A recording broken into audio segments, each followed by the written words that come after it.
S माछाको झोलसँग पनि नखाने भने त कस्तो खालको चाहिँ होला तिमीहरू केसँग दिनु मैले अस्ति कुखुराको टाउको झोल बनाएर दिएको त्यसमा पनि खाएन अलिअलि खायो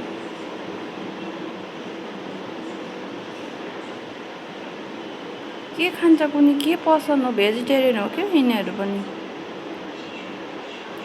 ल त यो पक्र नानु यो पक्र त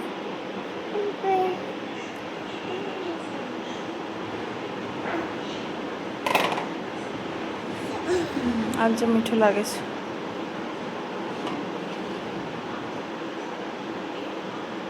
ल नजाऊ न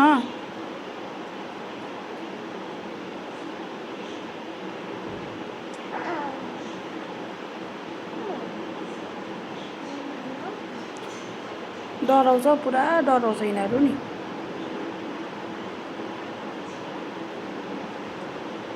ए आमा रहेछ नि त बिचरा